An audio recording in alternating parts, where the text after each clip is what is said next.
took everything that I had, yeah. Walked away, but you left one thing behind. You're wondering just what that is. Yes, you are.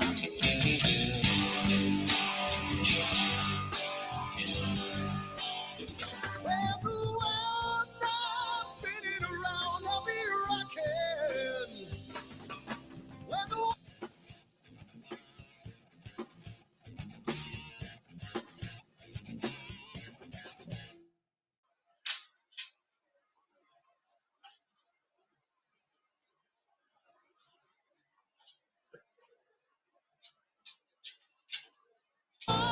comes tumbling down, I'll be there.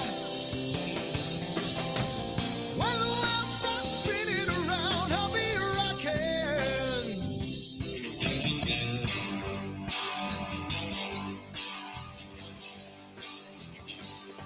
We're gonna make a little love down by the water. Maybe have a son, maybe have a daughter when the music man calls. That's when I gotta play.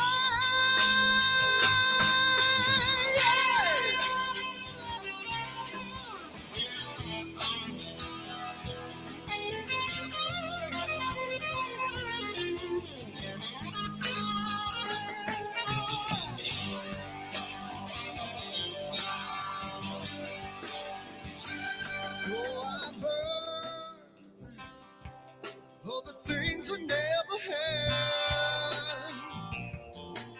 I'm burning with hate, with love. Spin around. 'Cause as a boy I had a dream. Carry it with me today. Yes, I do.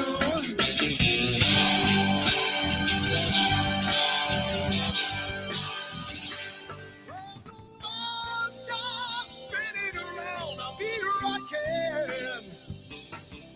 When the walls come tumbling down, I'll be there. When the world stops spinning around, I'll be rocking.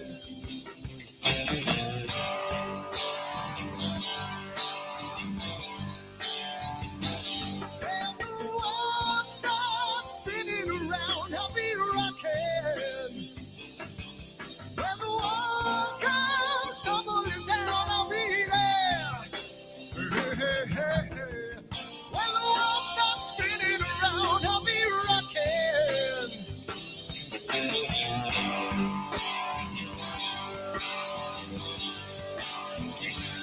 When the world stops spinning around, I'll be rocking.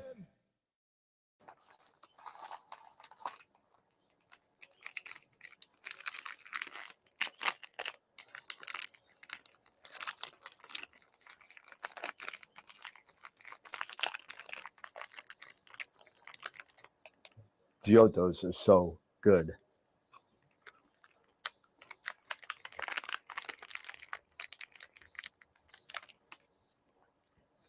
These chocolates are, wait, what?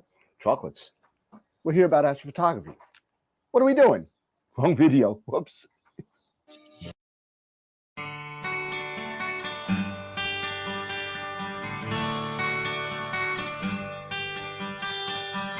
So I came here alone, feeling heat and the world coming over me. Got a way of your own, but I told you that life ain't a fantasy. Now I stew every day. Turn it up, it's just your way. Rocket fuel runs through your brain. Like I told you on the train, that it's the only thing she knows. The only thing she knows. The only thing she knows. That it's the only thing she knows. She knows. So it started to rain. Met a woman with eyes like a hurricane. Told her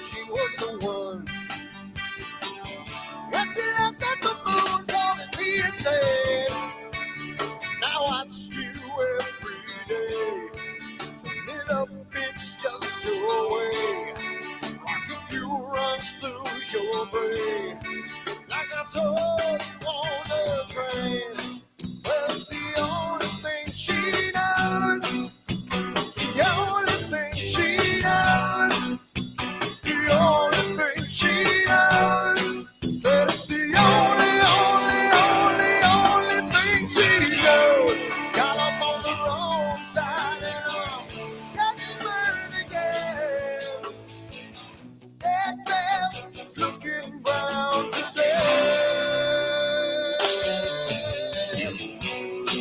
Well, it's the only thing she knows. The only thing she knows. The only thing she knows. Said it's the only thing she knows.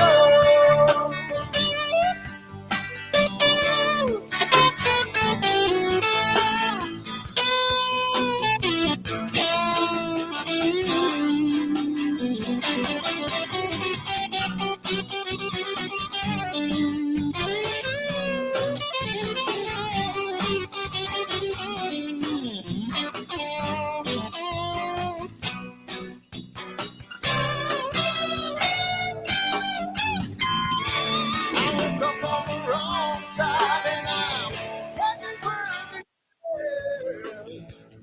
That glass looking brown today. Said it's the only thing she knows. The only thing she knows. The only thing she knows. Said it's the only thing she knows. The only thing she knows. Only thing she knows. The only thing she knows. Said it's the only thing she knows. She knows. She knows. She knows.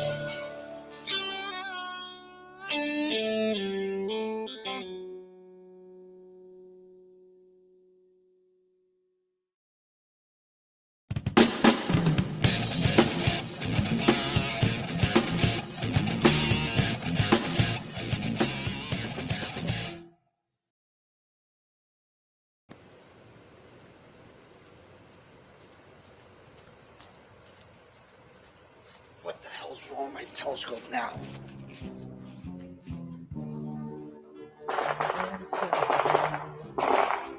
Yeah, what's wrong with this thing?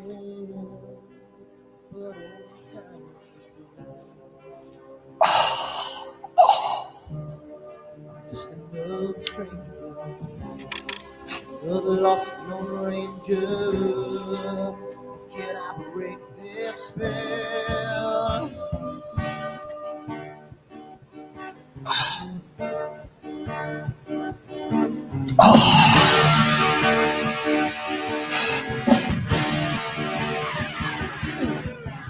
Do one thing right. Do I make you two things wrong? If I want that fine line, I will always take the fall.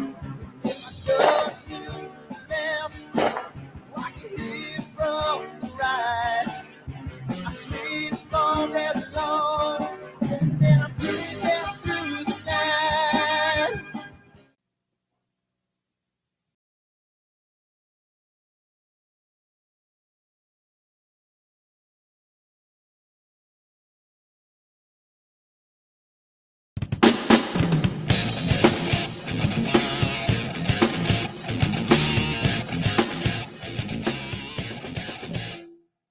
I've seen a lot of bankers, and I've seen a lot of cops. I've seen a lot of lawyers pull out all the stops. I've seen a lot of children with their parents in their hands. I've felt a lot of women who refuse to understand. Well, I don't think I understand why we're making such a fuss. And I don't think I understand what's come of all of us. And I don't think I understand why we take the world for granted. I just want to get right back to you. Guitar Players Planet.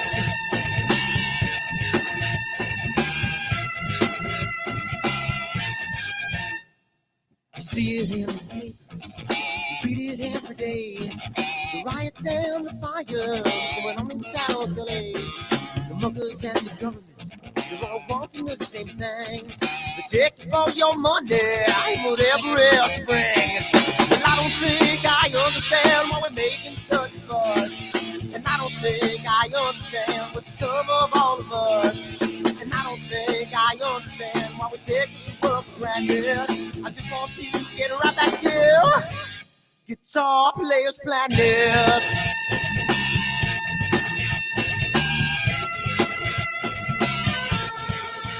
Take me.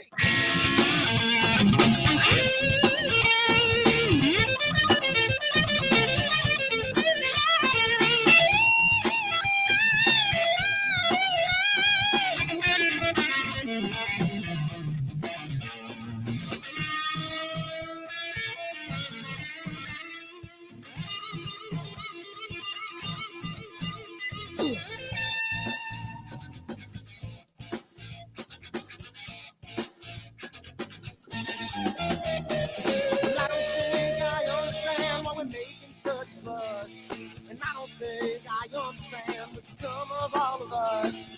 And I don't think I understand why we take this world for granted. I just want to get right back to Guitar Players Planet. Guitar Players Planet. Guitar Players Planet. Guitar Players Planet. Guitar Players Planet. Guitar Players Planet.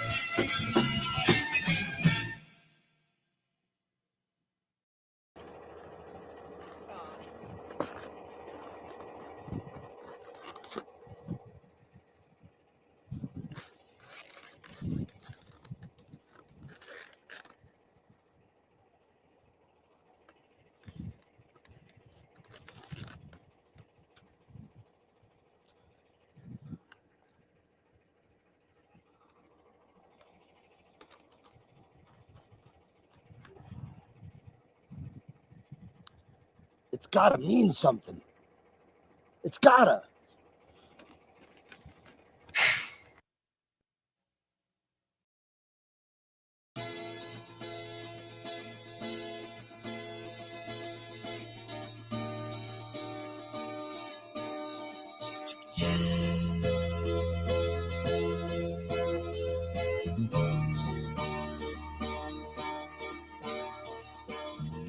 Sunny skies, the smell of palm tree air. Looking back, I could never feel fair. The way the music has touched my soul, the way that the sound holds its control. But I've got a new way to choose. I'm gonna start running back to the lands of new. Oh, na na na na na na.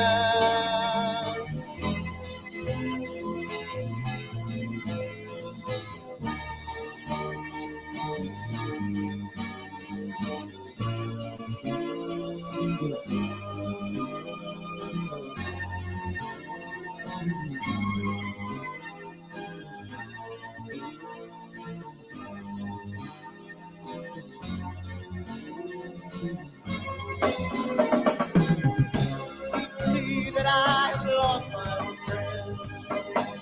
Got the sunset off the highway again. Then I get lost on a long summer day. I must go back before it's too late.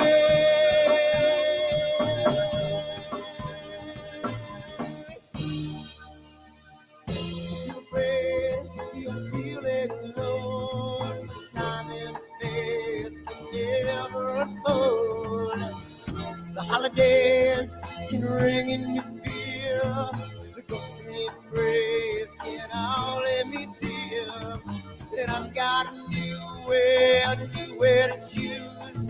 I'm gonna start running back for lands of blue. Oh, na na na na na.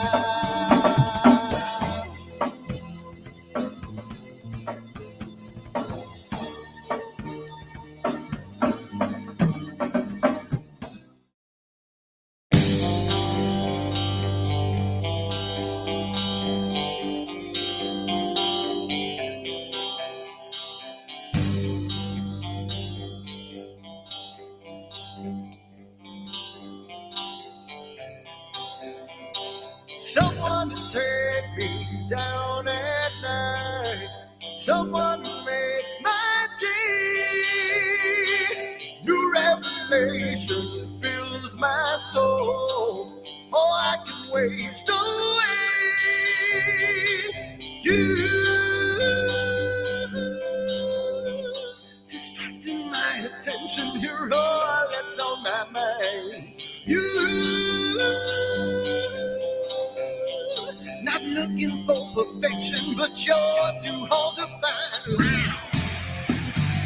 Now the first night is coming, and I know what to do. You know that nothing feels sweeter than someone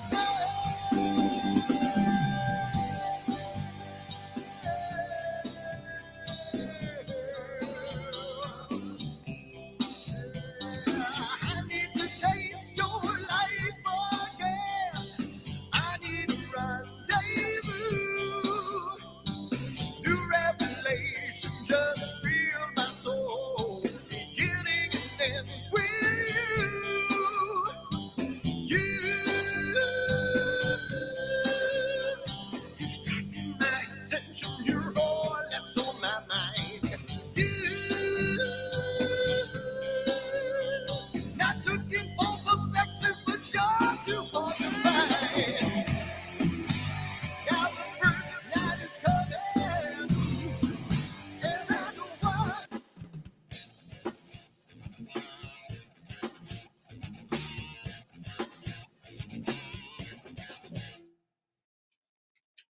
Hey, what's going on, Dave and Alan? All right, cool. That's what happens when things get screwed up the last 10 minutes before the show goes on. So, what's going on, everybody? How's it happening? We're here again, and it's another Wednesday night over at AstroWorld Telescopes. I'm drinking my red bottle of water here because I just blew the diet tonight by eating a whole bunch of Chinese food.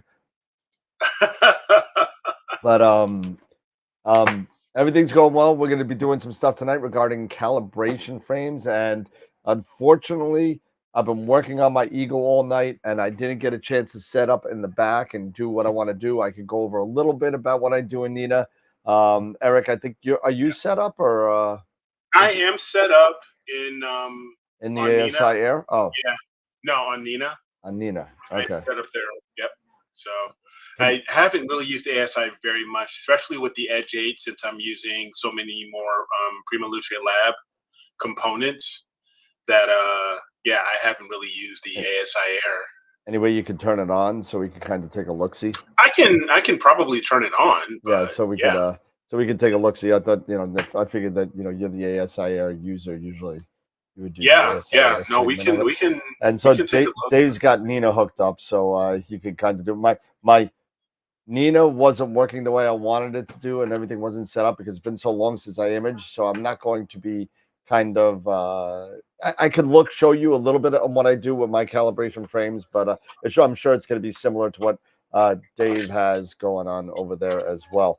So the first thing that we want to do is, and I said we were going to get back to doing this, and just so you know, everybody, I guess who got back to me yesterday about being on the show?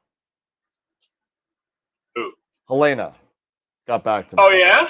She got back Helena to me. did, huh? I hunted her down. I blew up her email until she answered me, and she finally answered. She said, yes, university's almost done. Hopefully in June we could get together and do a Saturday. And it looks like what we're going to be doing is like the women in Astro type stuff. So I'm going to try and get Helena, Astro Stays, Katie, and maybe one other person just to come on as and to show off the women in Astro, because this is not a guys only club.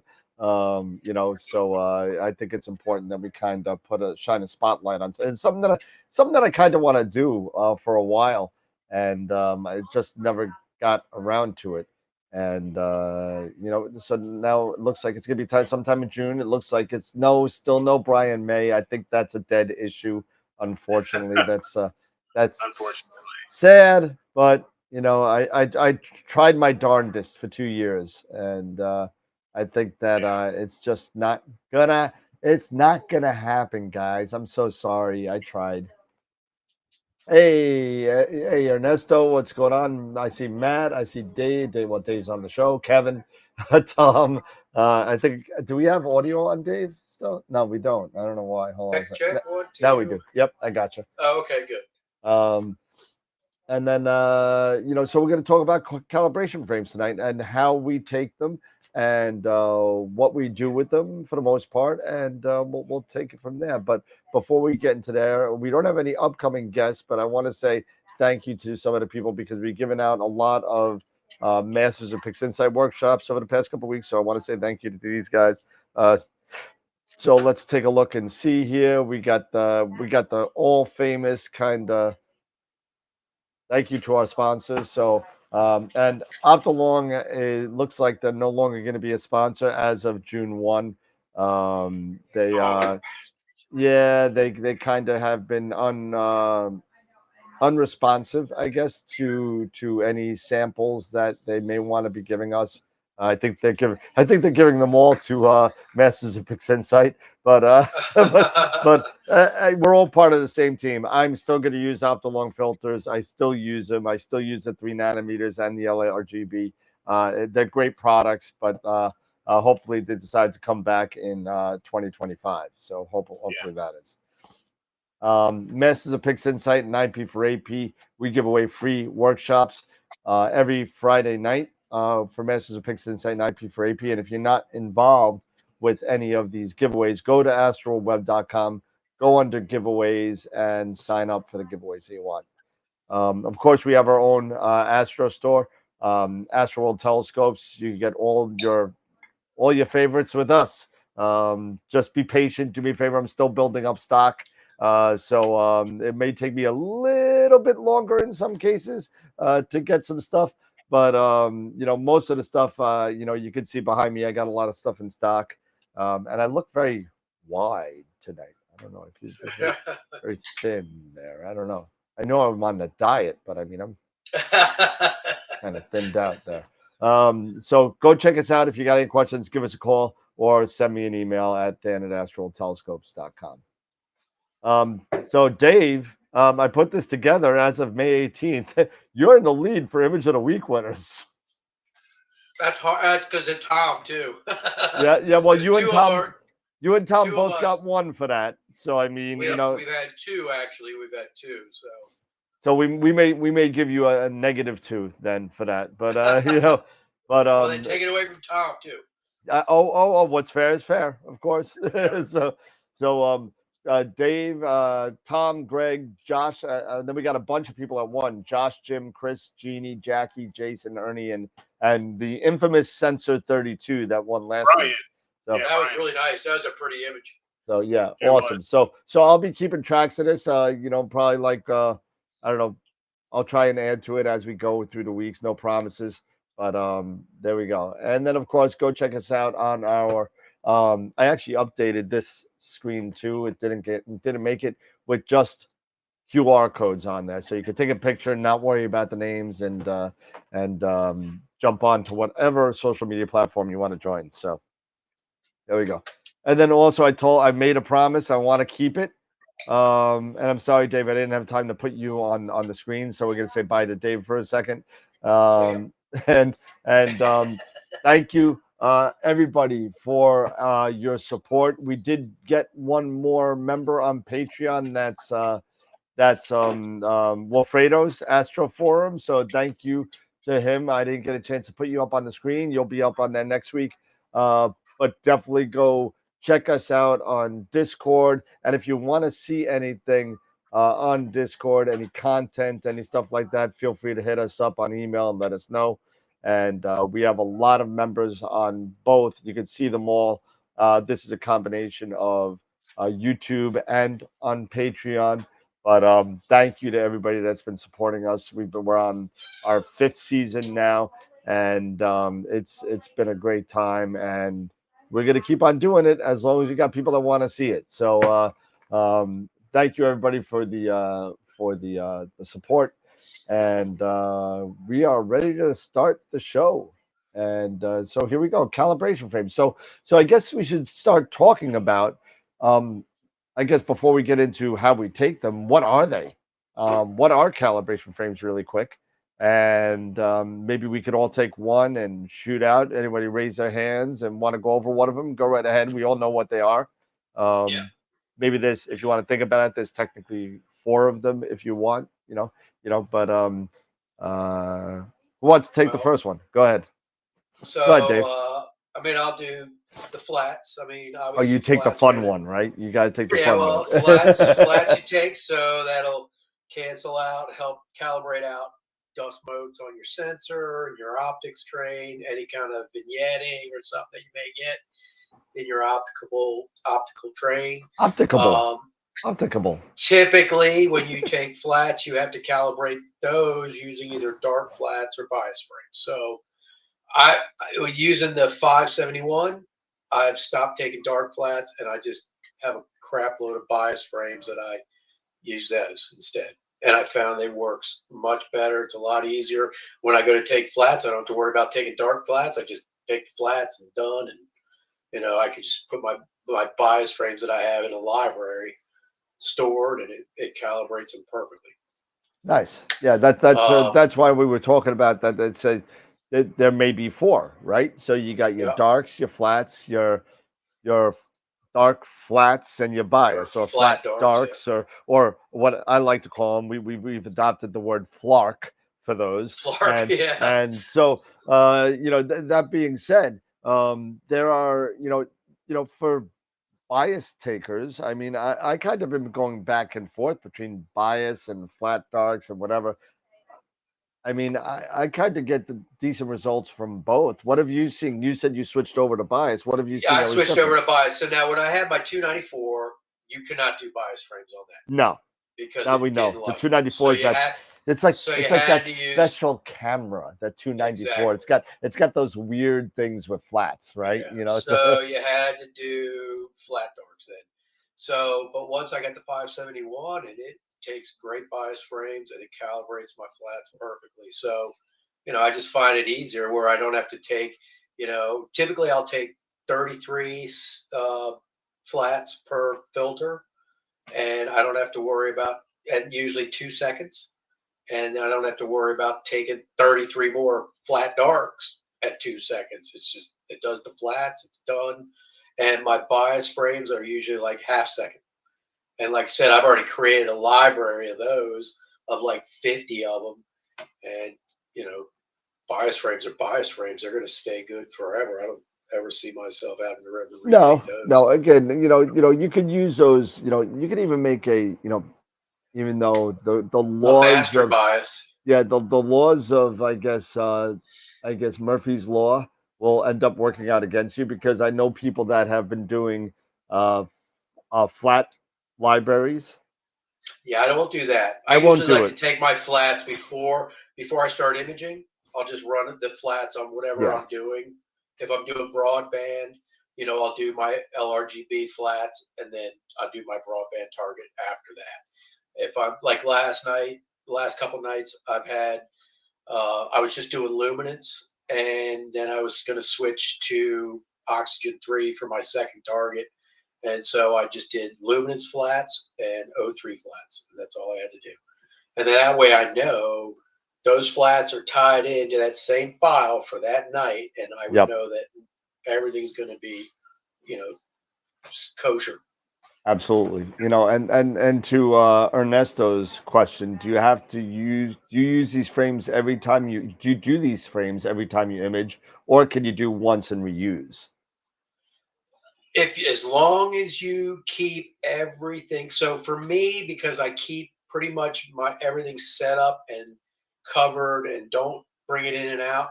But anytime I bring my mount or my scope in or out, I always retake them just because you may not physically change the rotation or anything, but just disturbing it may change something.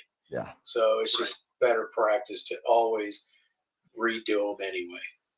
You know, and, But and this if is I've talking left about it out, flat. This is talking about flat flats frames, yeah. only, right? So at this correct, point, flats only. now Yeah. for darks, bias, flat darks, we'll get into that later. Yeah, we'll talk. But yeah, because I know Eric, you could take darks and all that kind of stuff too. So but to your point, like I mean, with flats, I'll tell you this, because of the the newer, I mean, this is what I was Yeah. planning on showing tonight was Yeah. the motorized kind of flat panel, right? You're not supposed to do that. I know. Don't worry. Don't I hope remember. Tom's not Don't, watching. The gravity. Yeah. See, I have one too. I can. I hope yeah. Tom's Okay. not watching. There you go. So yeah. But, Yeah. So yeah. You know, now that I've done that, just so you know, if you ever do that, you're gonna have to recalibrate it.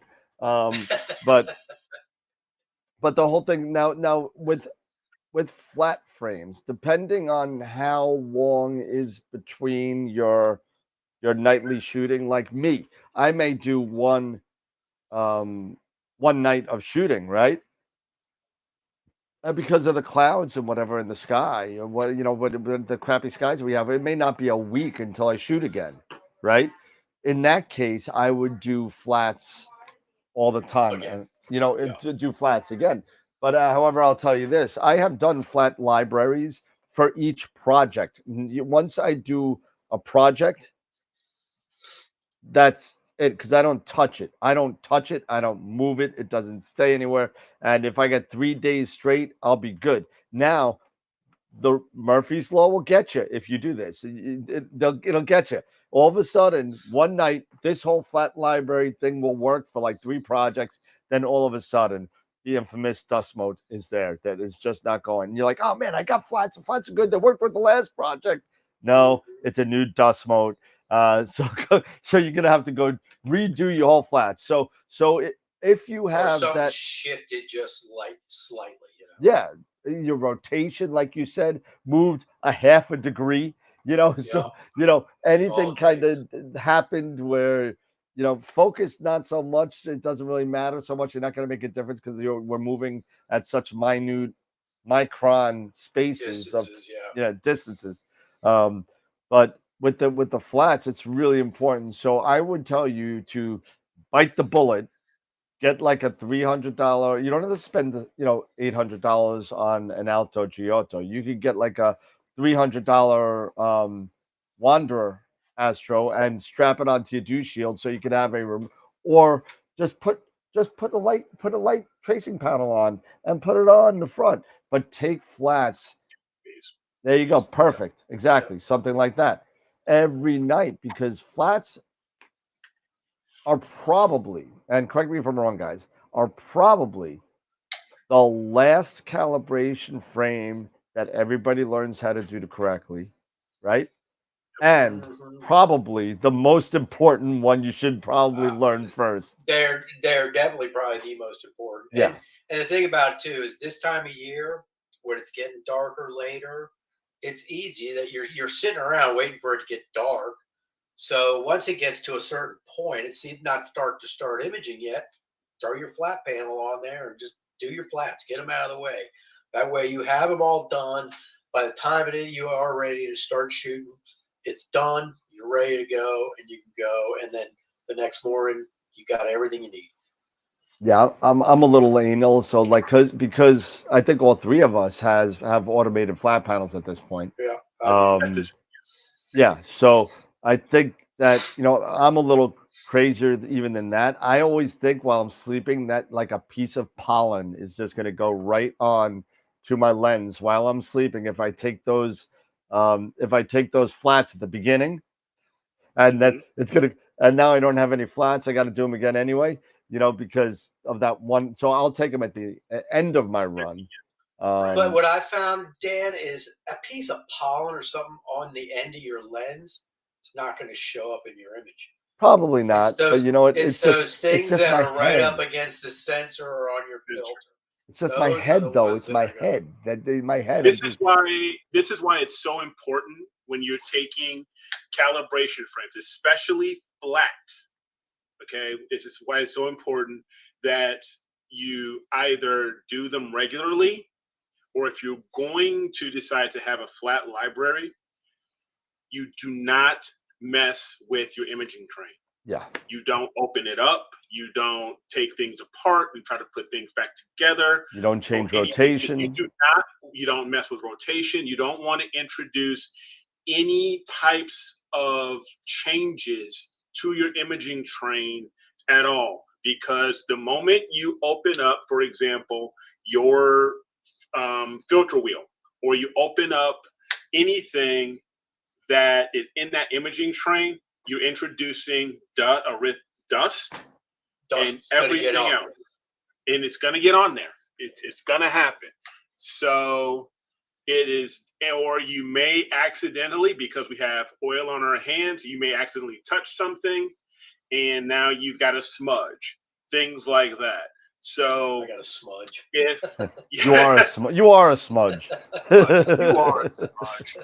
You're a smudge. One of my filters is a pretty bad smudge. Do not, and I repeat, if you don't want to have to deal with flats on a regular basis, which I still recommend you do after every session, but if for some reason you don't want to do that, right, and you want to build a flat library, make sure that you plan on not touching a thing on your imaging train.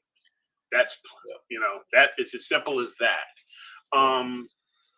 And another key thing when it comes to taking flats, it's taking flats at the right exposure. Okay. Yeah. You have to take flats at the right exposure. This is why it's very important to keep an eye on your histogram when you're taking your flats, because you want to target, most people, they say you want to target somewhere in that middle, or say between that, I want to say maybe that 40 to 60 percentile range of the histogram. You want to stay within that range. Now, one thing that I've learned was when I first got started into dealing, understanding the flats, was the ADU, or the analog to digital unit. When you're taking your flats, there may be a sweet spot, maybe starting around 25 to 26,000 ADU up to maybe 32,000 ADU. Especially if you're using an ASI Air and you're looking at the histogram and you're looking at the readout and it's giving you that ADU number, you want to be around there. So it is very important. I'm sorry, to do that as well. Yeah, just like to keep that full well in your head a little bit, because when we start throwing out numbers like that, because a lot of places, a lot of cameras, really, that you're right, the 26 to 30, 30 something is usually going to be good, but we got these cameras now that have super large well depths. Yes, they do. Over 100,000, and so now we're at the 40 to 50 to 60,000 range. The biggest thing is keeping an eye on that histogram. Yeah, watch the histogram and just use that. And if we'll take a look at Nina in a little bit, and we'll look at the flat wizard and how to train a little bit on. One of the things that I noticed when I do mine is my rule of thumb was like at 50% ADU, and I started noticing the center of my flats was way too bright. Okay. And it would show up.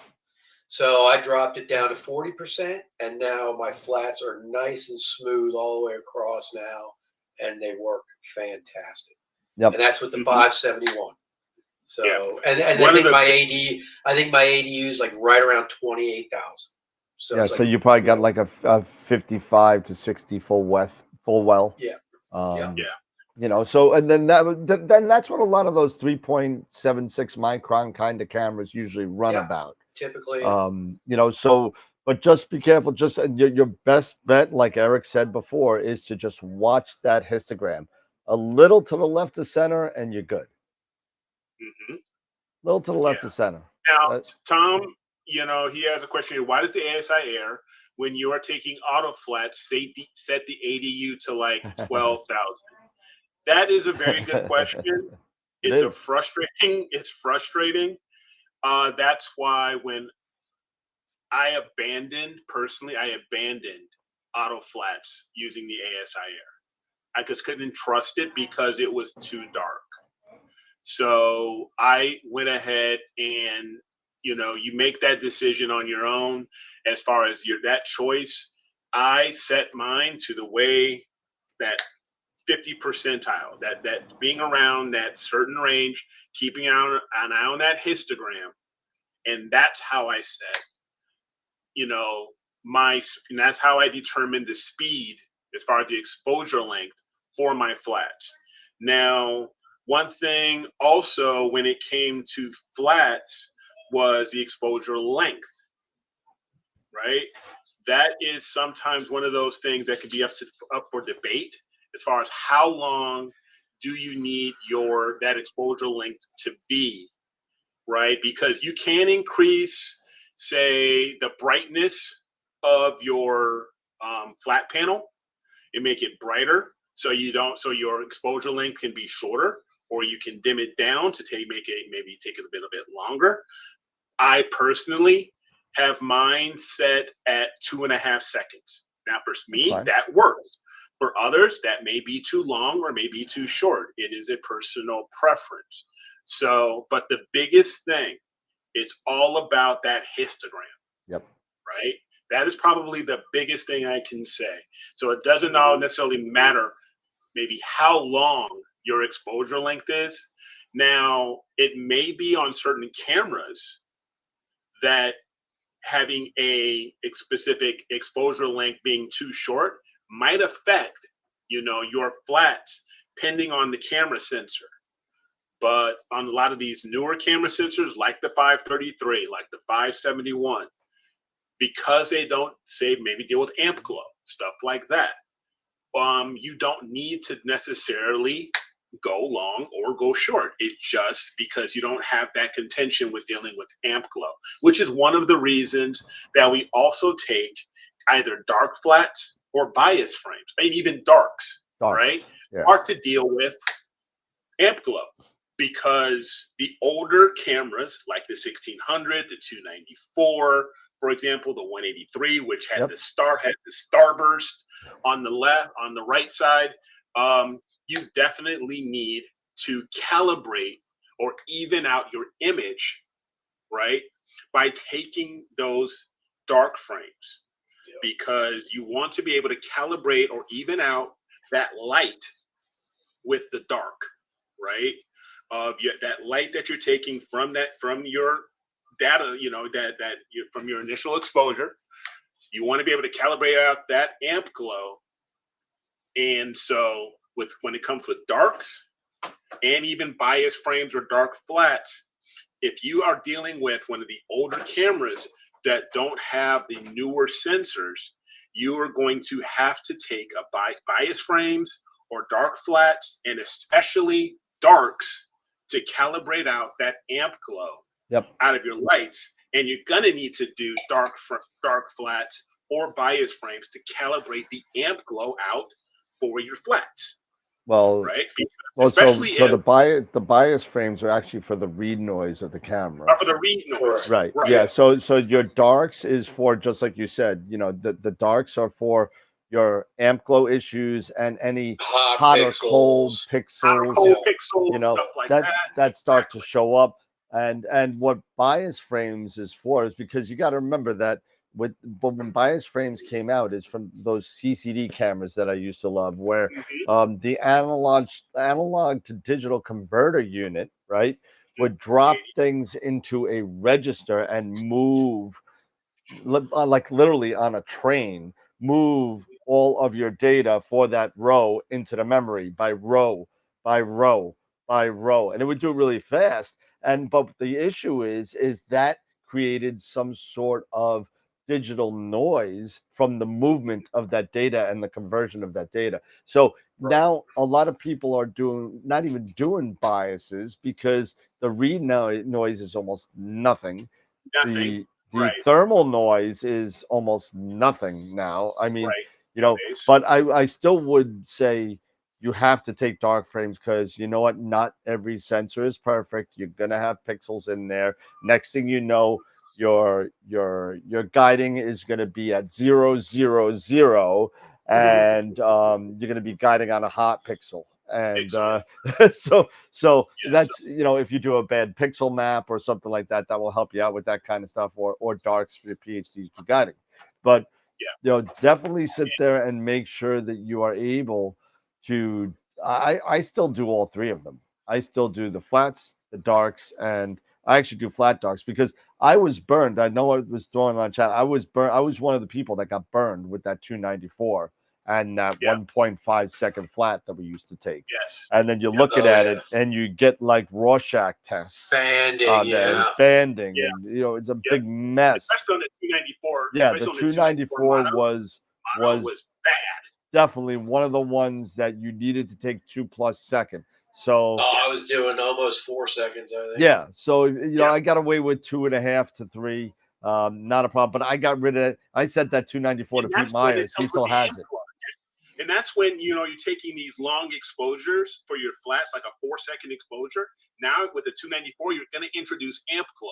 So this is why having those dark flats to calibrate out. Will calibrate out. Yeah. That having those dark flats or flat darks, however you want to call them, will and that have that amp glow on there will calibrate out the amp glow on your flats because you have that longer exposure. You don't have that maybe half a second, 1 second exposure where you don't maybe have to deal with that amp glow as badly as you would have to do 4 second or 5 second, flats because of certain because of these older sensors and stuff like that. That's true. That's true. I'm starting to have a bit more confidence with the 533 and my 2600, just mine in particular, because we have had some that haven't been, they've had introduced some problems, like the leaking and all that stuff, which has nothing to do with what we're talking about here, but they have had their problems. But my particular ones, I take my flats and I'll take a bunch of bias frames. I don't really take, and this is a personal preference. I don't really take darks anymore. Especially at least for 571 and 533. Yeah, I still do. I still have a library. Of, and I used to have them. I still have that. But as a routine, I don't really do that anymore. I just build out my flats and my bias frames and to deal with the read noise, which is very, very minimal. And my lights, of course. And that's it. And I've done that now for almost a year now. Yeah. And I've had success. Now, will I take darks at some point? Yeah, I might take some darks, just to be on the safe side, just so I have a little library, like I say. And then if I have to do something like dealing with hot pixels, building up my bad pixel map, stuff like that. That color calibration. Or that cosmetic. Correction. Cosmetic correction. Yeah. So, but correction. To your point, so I can do hot pixels. To your point, to your point, dark frames. I'll sit there. I do my library well. I'll do 30-second darks, 1 minute, 2 minute, 3 minute, and 5 minute.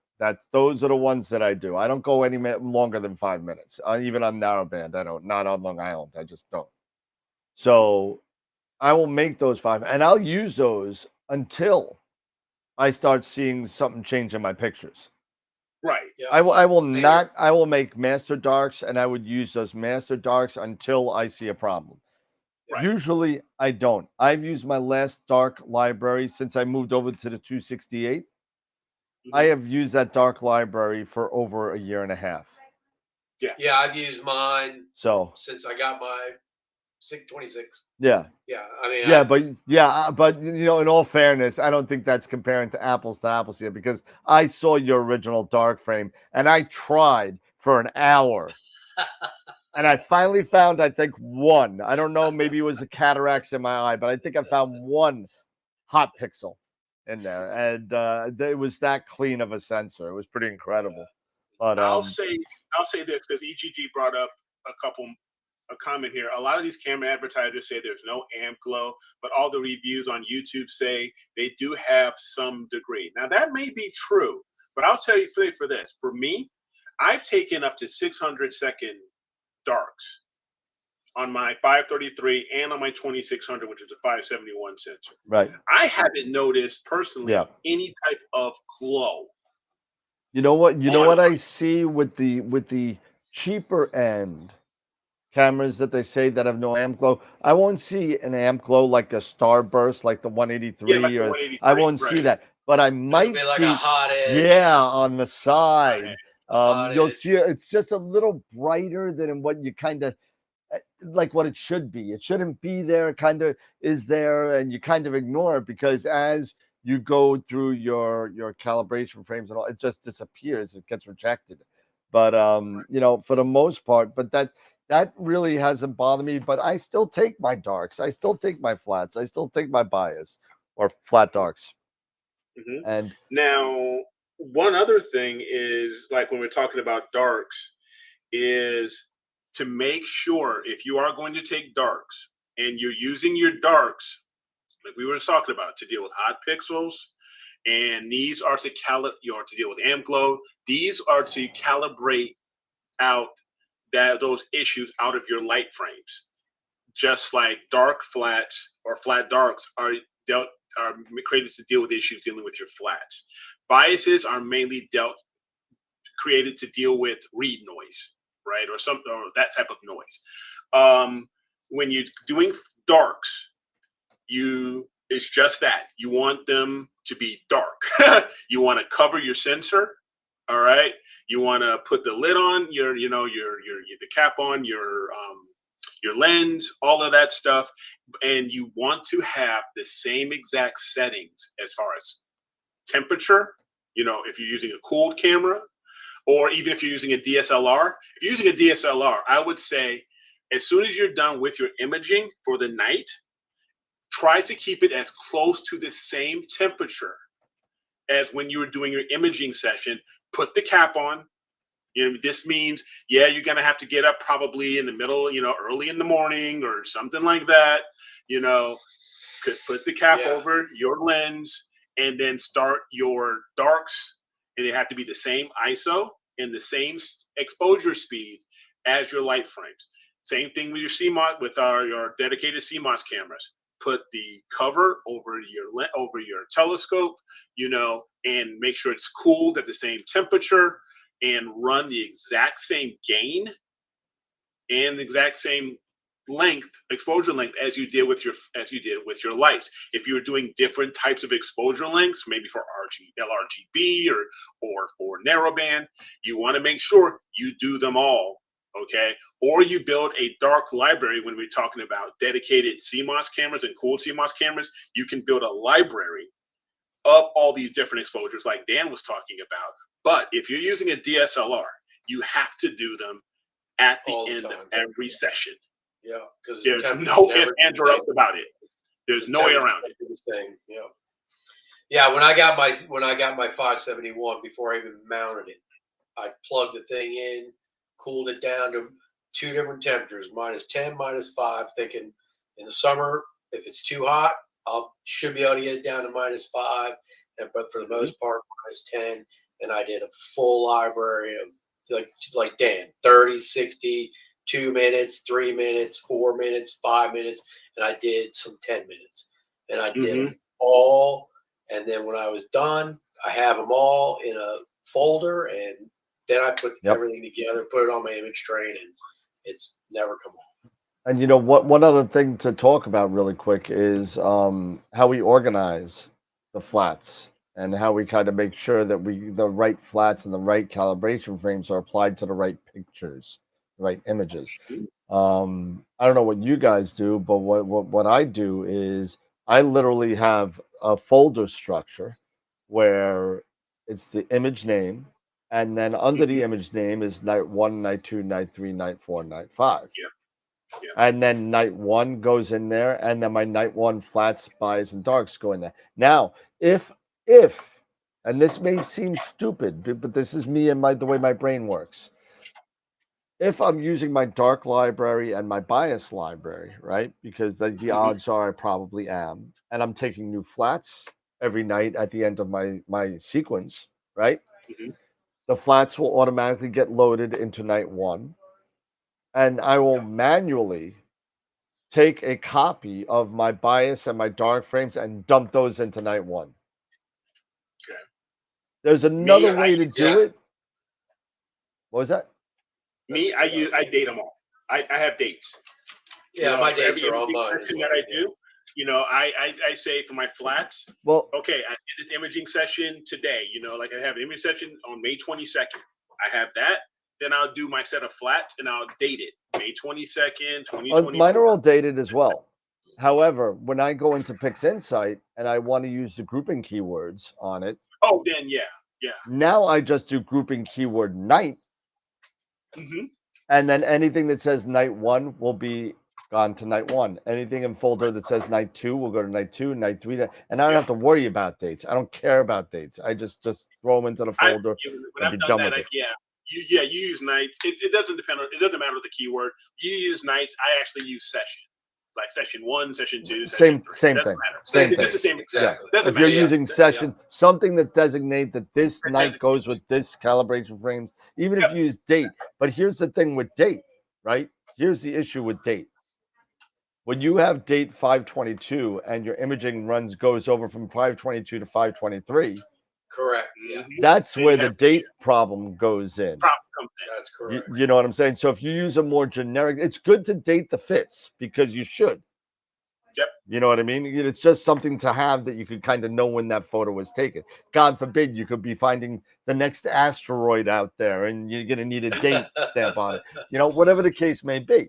You should have a date stamp on it. But when it comes down to imaging and processing in PixInsight, the grouping keywords kind of help me by either using like you use session or use night or use whatever else you may want to do. If you want to do date 1, date 2, date 3, you could do it that way as well. Chris says accidentally used the wrong gain for my flats. Worked fine. Does it even matter for flats? To be honest, yes. You may have just lucked out. You may have just lucked out personally, but yes, you definitely want to try to keep everything the same. Well, you want to temperature doesn't matter with flats. Though. Correct. No, temperature doesn't matter with flats but the gain should matter. Yeah. Yes. Because the gain can make your ADU go higher than you. Well. Now let's think about this for a second, because right? Temperature, you're only out there. Your flats are only a short time length. Well, I'm going to play devil's advocate here. Let's think about this for a second. It's all about the ADU. You're right. It is all about the ADU. So in the day and age of dynamic flat panels like we have that automatically change the brightness, does gain really matter if you have one of those? Probably not, as long as you get the proper ADU. Right? That's all that really matters. It's the proper ADU. Because if you're using like let's say the Flat Wizard in Nina, right? Yeah. You're telling it what ADU you want and what margin of error you'll allow, right? So when you're doing that, it doesn't matter about gain at this point because it matters how much light is hitting your sensor, right? That's right.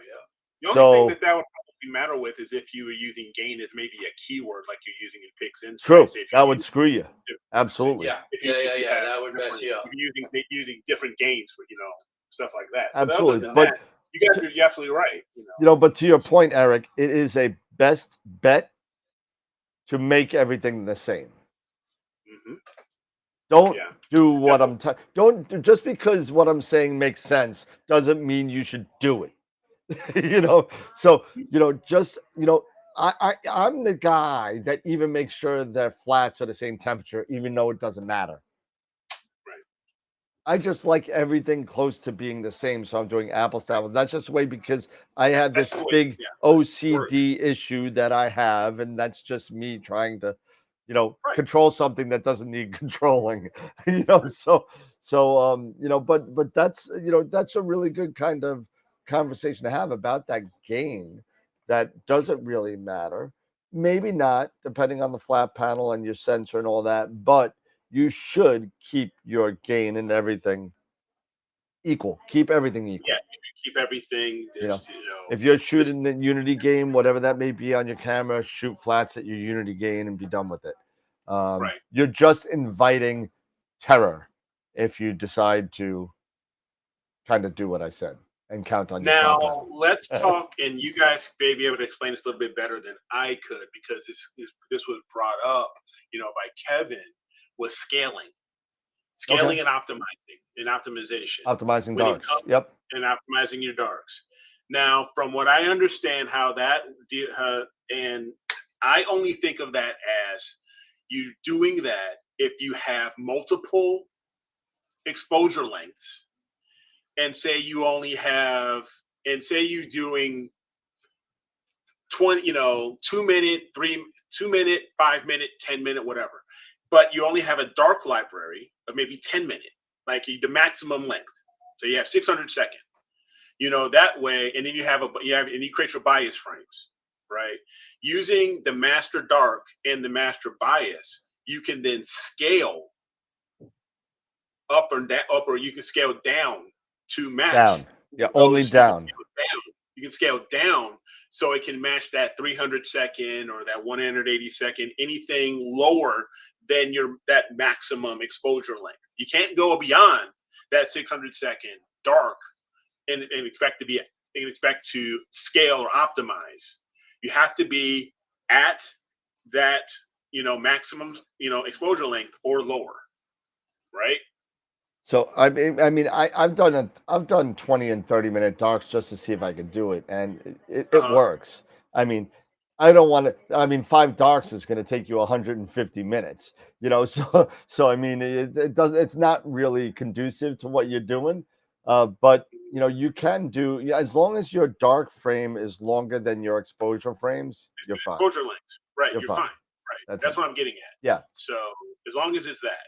So if you wanted to do maybe a dark library, say and you plan on not going you'll plan on you never are going to go over a 10-minute exposure, then go ahead and just make a dark library of 600 second dark library, and then have your bias frames, and then that way you can optimize for anything less than that 600 second exposure, stuff like that, like you're saying. So yeah. So Kevin had a thing said flat at a different temperature should have different noise. Isn't that correct? And the short answer is yes. However, you're taking a picture of light. You're overexposing this thing so much, so your noise is not going to be seen in the flat. Yeah, you're saturating. You're swamping the noise to an unbelievable point where it's not going to affect. Now, I'm putting temperature the same just because I'm an idiot and I just like things all the same.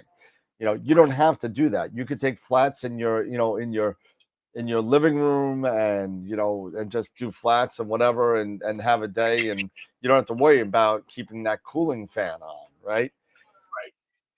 Now when you're doing darks, different story. You try doing that in your living room, you're probably not going to get good darks because you're going to be a lot hotter in your room usually than you are when you're outside where you got that cool breeze coming across the fan. And also when you're dealing with running that cooler a lot more if you're inside, right? Because you're trying to keep that temperature to -10 or -5 or whatever you're doing. And now you're running inside, you're running at 80%. Probably not a good idea.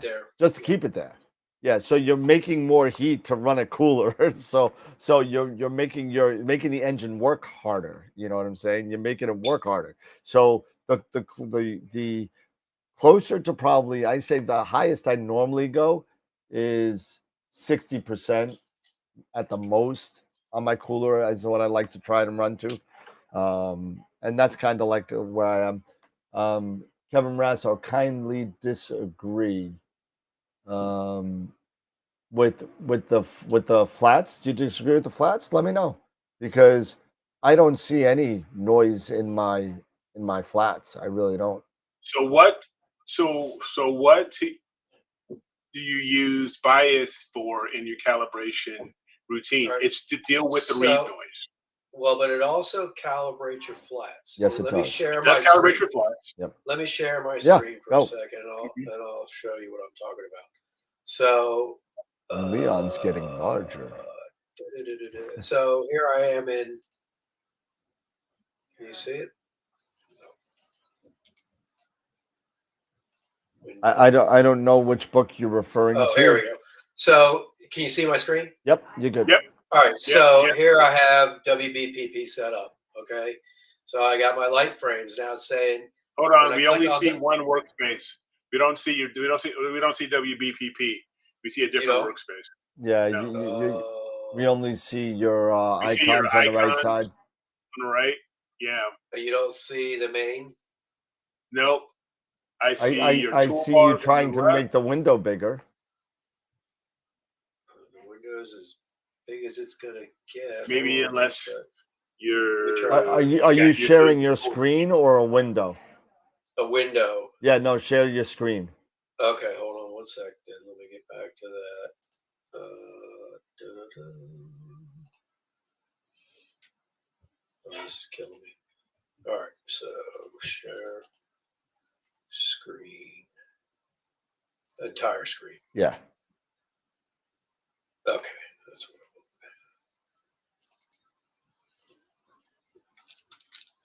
All right. There you go.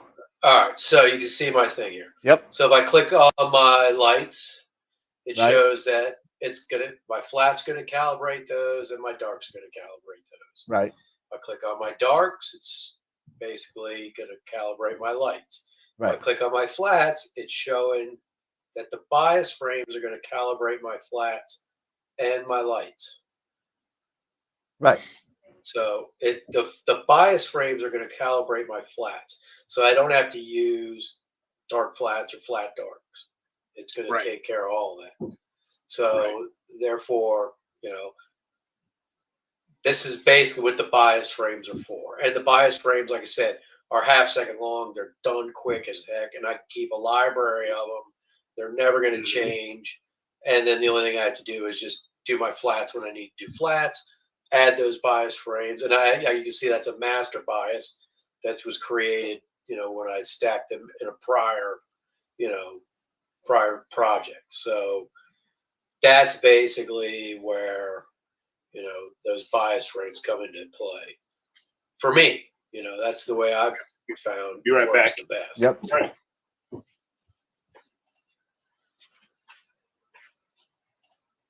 Can you do me a favor?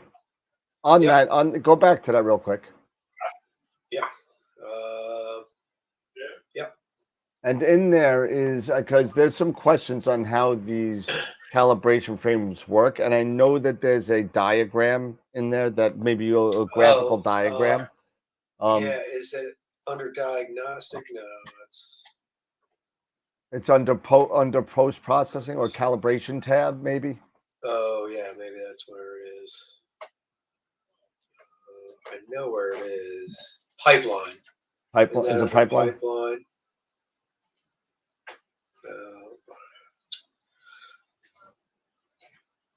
If you highlight, I can't see your screen, so if you could share your screen, maybe. Oh, you can't. Oh, yeah, let me No, go you back. turned and it I'll off. do that.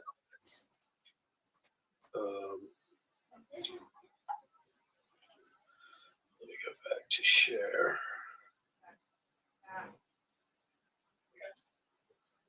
Do. Entire screen.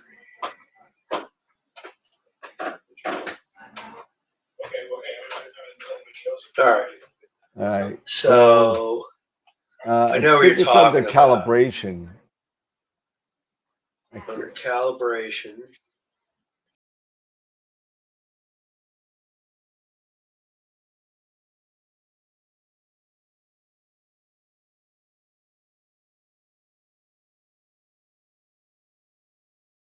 There we go. Okay. So this will So, give yeah. you more of an example of what these things do. So the bias goes into, like you said, Dave. I just wanted to show a graphical interface on what these things do, is instead of just, maybe it'll give people an image of what they do. If you go into Yep. your flat and the bias, so the bias now calibrates the flats. Now, if you go into your darks, you should also see bias in there and in a division symbol in there. So it divides. So if you get out of that, Let's see. Go to darks. X out of that. Yeah. You got to X out of the diagram first. I did. I still see a diagram. I still see the diagram. Yep. There you go. Now There we go. highlight the dark, and now show the. It's not coming up. So there's this diagram. I don't see any. Oh, because it's a master dark. It's already calibrated. Oh, that's That's why. why it won't. That's why. That's Yeah. why. Yeah. So So, if but you then had if I if go you to had a lights- non-master dark on there, you will see. You'll see bias, as far as I remember, in that there as well. in there, as well as division. Yeah, correct. Yeah. And then so this is Yeah. the lights. So yeah, and what- if you didn't have these master darks here, you would see a different I have a diagram. master dark. Yeah. Correct. So, So here, let to me, Kevin's point, yes, biases do help out darks. I can change Yeah. it real quick if I go here, and then I can put that mask. I can put a where are my darks? Right. Yeah, Chris, a lot of people don't use biases because, like we were talking about before, the read noise is really, really inconsequential at this point. I mean, it's really kind of like almost not there. It's like in some cameras, it's 0.1 electron per whatever. It's really nothing. Yeah. Okay, where the hell are they? Oh, they're in E. Did they mention focus is crucial for flats? I believe we did. Oh, they're there, right here. If So I if didn't, I I go apologize. So here- yeah, you don't want to change your focus as well when you're doing flats. You can make depending on how close that dust mote is to your sensor. If it's right on that glass and you change focus, that dust mote will get bigger and smaller. Now, let me ask something, because when we're talking about focus for flats. Say with you, like with Nina, I'm not sure if this is with ASI Air, if you're having it, you're using an electronic focuser, will Nina adjust the focus based off of maybe if you're using offsets or anything like filter offsets or anything like that? Will it adjust the focus per filter prior to it taking the flats for that filter? Most likely not. So, I mean, if you even take a look at your offsets, right? If you take a look at your offsets, if you're in focus, you're in focus. You may be off a little bit from filter to filter if you don't have parfocal filters, but I have never seen it affect my flats and having to refocus between every filter. You know what I mean? While I'm doing flats. I've never done that. I'm just talking like if you're so far out of whack at the end of the night. Let's just say this. Right. Sometimes some people at the end of the night like their focuser totally racked in. Now, if you do that at the end of the night, at the end of your sequence, and you rack in that focuser to 0 and then take your flats, you may have a problem. Right? So Dan, it's still not showing that diagram for the darks. I haven't been watching because I can't see. It's too darn small now. But I just Astro Soundscape. Nina only uses the offsets if you turn on the offsets. Yes. So it's yeah. So WBPP must do something different with darks. Let me see if I can make you bigger real quick so I can see what you're looking at here. But Yeah, I've Tom, got- you're absolutely right. Though, when it comes to the focus, generally with the focus, especially using Let me see here. partifocal, So go. filters and stuff like that. Yeah, the difference in focus is going to be very inconsequential between filters and Yeah, stuff like see? that. So I'm wondering. you I'm take your wondering flats, because you already have that a should be fine. master bias too. It might be. That might You be think it because too. of the master? Go, Well, go but ahead. I mean, I It might have be. my flats in there and the master bias and it shows it. No, I But mean, it doesn't but do you're anything with applying a focus. master bias to a. You're applying a calibrated bias to a non-calibrated dark frame. Interesting. At least that's Possibly. It's possible. I don't know. It's been a while since I've kind of been in here and deep dived into this. Yeah. So, but that's something we could look at for the next time, I think.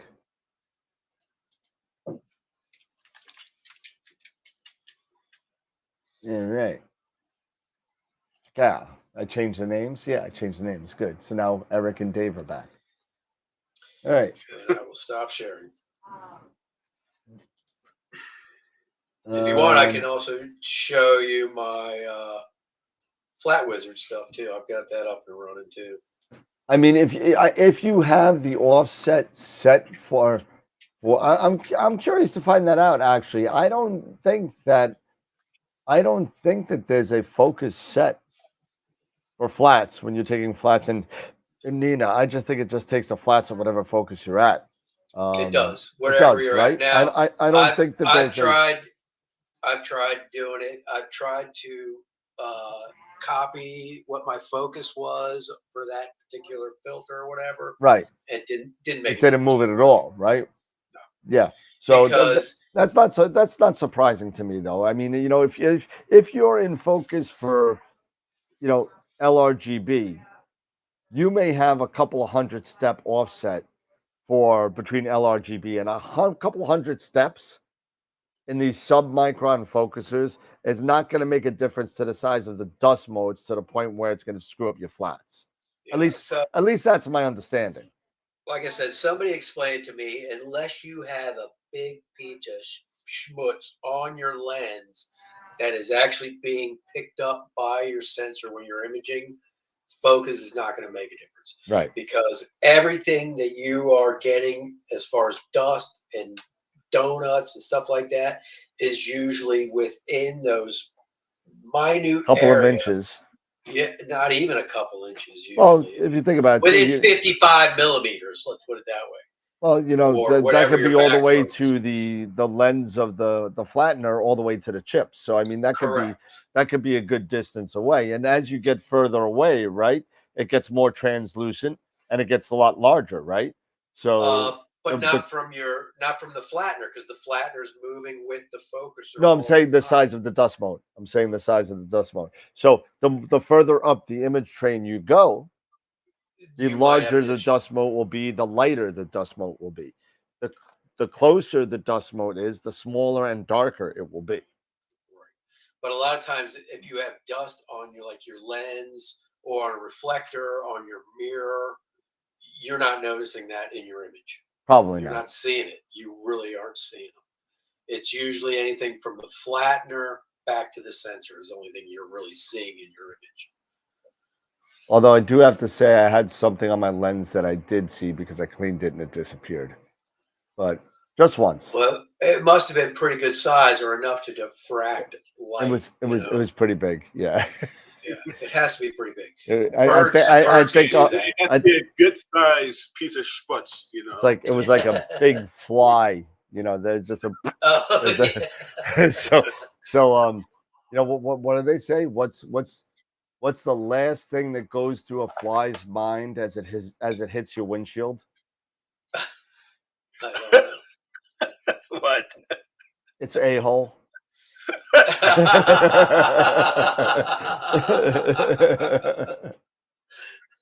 Yeah. Oh, It's butt. They all Yeah, got it. They all got it's it. You know, but you're right. You're right. You know, flats are very, very important, and we got to sit there. You got. You know, we could. There's a whole bunch of little camps of, well, I don't take this, and I take this, or I'll never take these because I never saw a benefit. And bottom line is, whatever works for you and whatever your pictures work. The only thing we could give you is recommendations, and whatever works for you, keep on doing it. Don't change because we're telling you to change. You know, change because you're seeing something in your image that you're not liking and you want to make it better. You know, so if that's, I think I saw somebody in the chat that said, I never use flats. I said, well, you know, if you're in a border one sky and you're completely dark and you got a pristine image train, well, you shouldn't have to. Yeah, shouldn't have to. Shouldn't have Absolutely. to.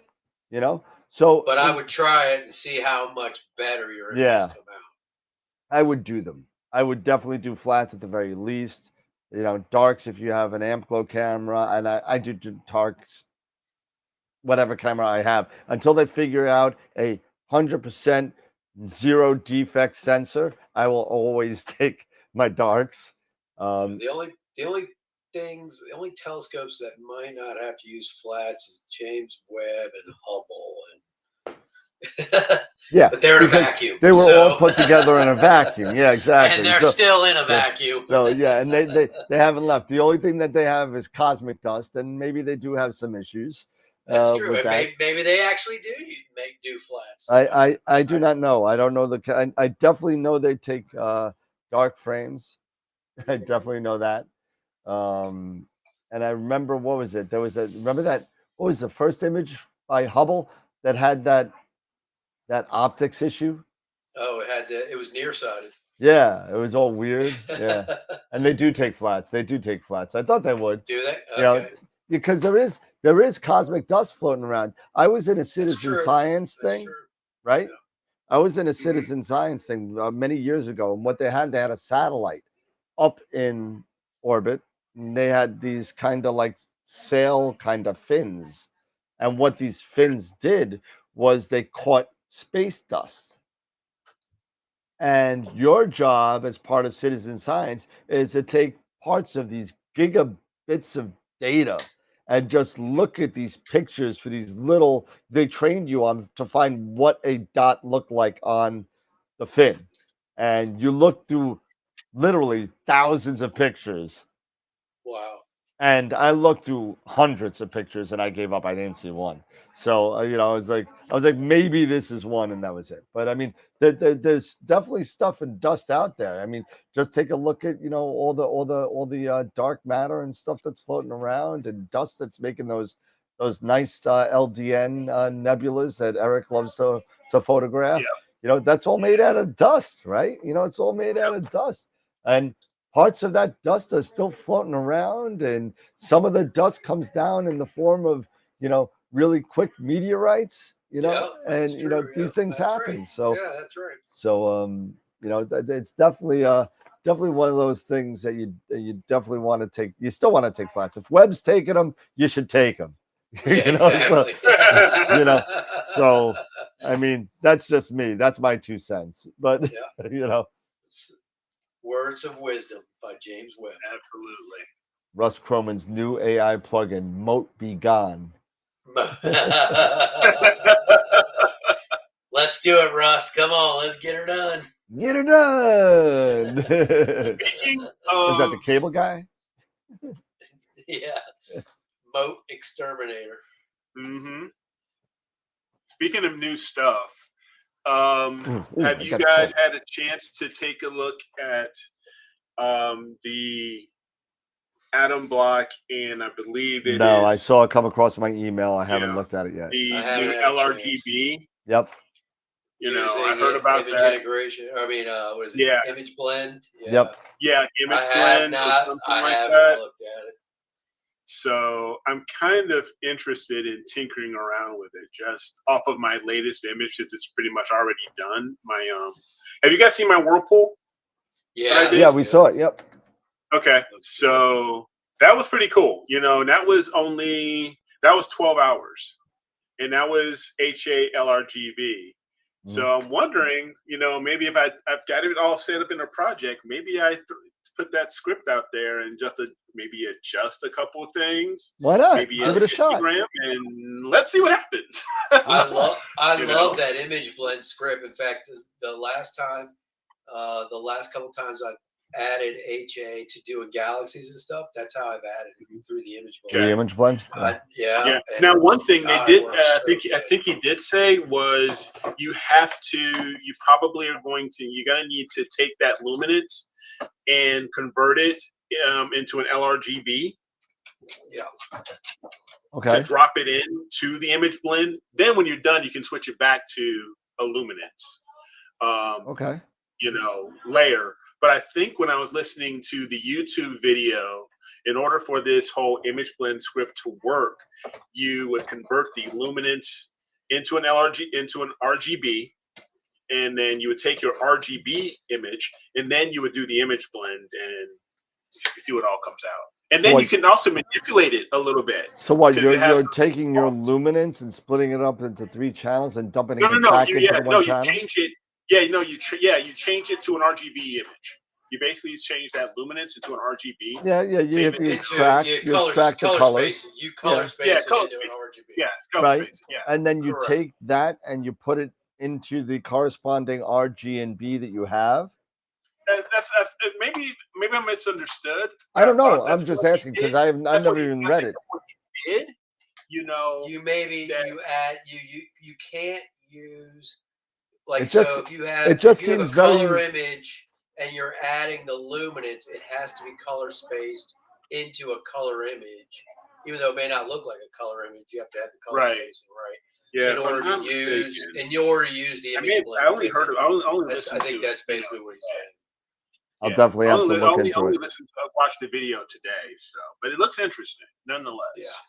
Yeah, I definitely plan on doing that and watching that. I belong to his, the color I belong to his website. Yeah, I watch so many of his videos. Oh yeah, I'm a member of the fundamentals. I didn't do the Horizon. I think it is.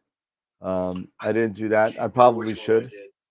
I think that's the one I did. Was the Horizon? I did the original, the first one, whatever the first one was. I don't know. Right. Okay. Thanks, Chris. So it can only mix an RGB and RGB, so you have to convert the luminance to RGB. Okay. To RGB spec. Yeah. Even okay. though it won't look like it's RGB. Right. It'll be a black and white RGB. Correct. Yes. It's like when you're doing. I have a funny way of trying to explain this stuff. It's like when you do colorized RGB. Yep. When you do colorized, you have to convert your mono channels to color spec. Correct. Got it. In order to get the colors and make them. That makes sense. That makes sense. Yeah. So that script is really, really good. Because I heard and it has it has a high pass filter in it too. Yeah. Which really helps pull out detail. Yeah. Nice. You can deal with, you can pull out the, a little bit more contrast. You can deal with the midtones and everything, and get it just the way you want it. Because he says you just stretch it to be good. To get a good stretch, like maybe just a basic stretch, and then you put it into the script, and then that's when you do a lot more of your tweaking within the script. Then you push it out to your LRGB image. All right, so now I know we wanted to talk a little bit about the ASI Air and their calibration routine. I don't. Do we have one up or no? I'd have to go run and just plug in my camera into the ASI Air. But I've got the ASI Air up. Yeah, if we could just look at it and see what the difference is. Really quick. It may not do anything because, like I say, that's okay. As always, as we could see and show people the function of doing it. Yeah, and how you set it. So, like I said, there's nothing really here, but you would go to, for example, if you had a project you can set it up there, or if you did an auto run, for example. So if you go to auto run here, it's been a while since I've done it, and you would launch here, because like I said, without me having the stuff plugged in, it's probably not going to work. But yeah, you would go under auto run, and you can create your flats, and then you would select flat, and then you can either set a particular exposure length, or you can set it to auto, right? And you would then, based off of your flat panel, you can either, if you can adjust, you'd have to adjust your brightness manually, or if you just have it set at a particular brightness, you can run it on auto, and then it would run through a series of exposures, and then it would set on a particular, what it would think, the SIR would calculate an ideal exposure length, and then start creating your images, however many flats you want. I usually do 30 flats, based off of its initial those initial automatic calculations to decide on the ideal ADU for your particular, filter, or, wherever you have your brightness set at your on your flat panel. Well, just correct me if I'm wrong. The auto run automatically tries to set you at a 50% histogram. It doesn't. No, it doesn't always. No, it doesn't. For some reason, like even what Tom even mentioned, it'll go lower. For some reason, I've even had it with my, with my 2600 and my 533. I would set the auto for flat, and it would only, it would start taking flats at, say, and the histogram is maybe about 15,000 ADU. I mean, okay, so like, obviously that's not a good number for flats, right? So instead of using the auto run, you would do a plan, I would guess. Yeah, no, you can still use the auto run, because the auto run is just running an automatic sequence. What I would do first is I would do a preview, and then look at the histogram. And I would have and then I would work on my histogram, choosing my different exposures. And when I got it to a certain exposure length that got me to that 50% on my histogram, then I would go back to my auto run, create an auto run sequence, and then choose flat and how many and go. Length. Yeah, and then you say I want 30 at 2.5 seconds. Now go, because then I'll know. Okay, it's going to be at that 50%, histogram point, something like that. That's a good point too. Tom was talking about just do it on preview and get the histogram straight. That's exactly right. You would do it on preview first, to get that histogram set the way you want it. And then when you're ready to go through and do your 30, 50, how many ever flats you want, then you can either do it as a plan, or you can do it as an auto run and put in the number of, exposures you want and the exposure length, and then run it. Right, gotcha. Because it can't adjust the brightness of your flat panel. Yeah, so if you have a dynamic flat panel, it's not going to do anything. Because ZW doesn't make a flat panel yet. Or a rotator. Exactly. Or a rotator.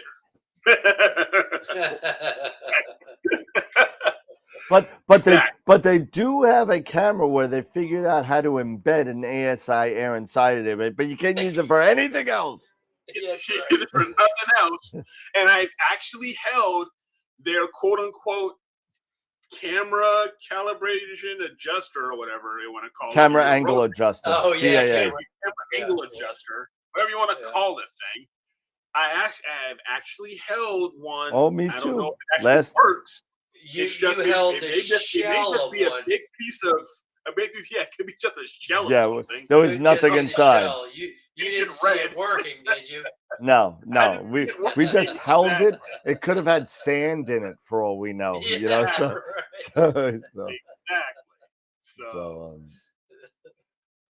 So yeah, who knows? I mean, we could. I make fun of ZWO sometimes, because sometimes their marketing just kind of drives me nuts a little bit.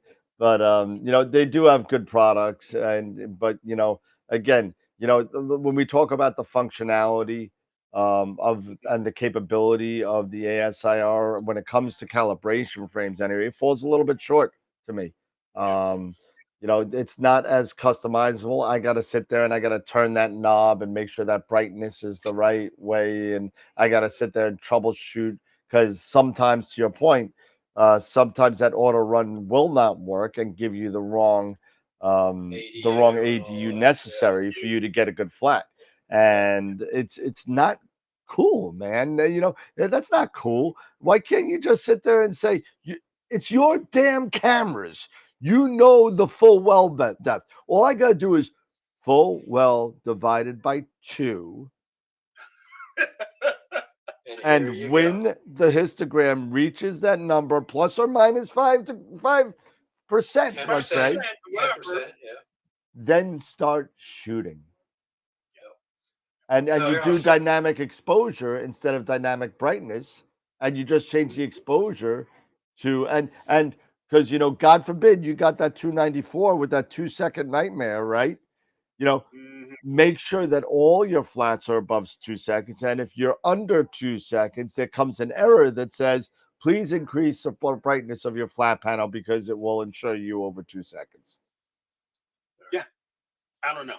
But that's just me. Here's one thing I also want to share.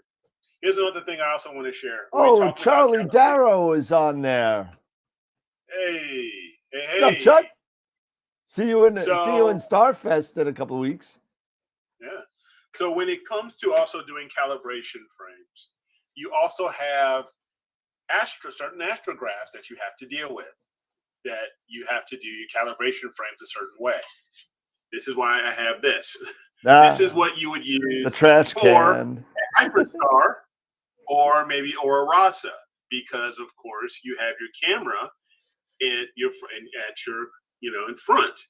So how do you take a calibration or a flat frame if you're dealing with a Rasa or a Hyperstar? Oh, I got it.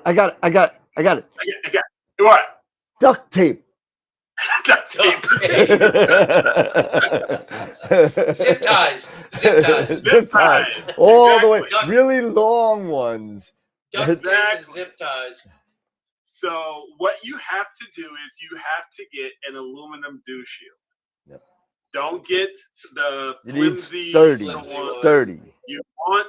You hear that? You want a aluminum dew shield. You want the trash can. Yeah, you want a trash can to place over,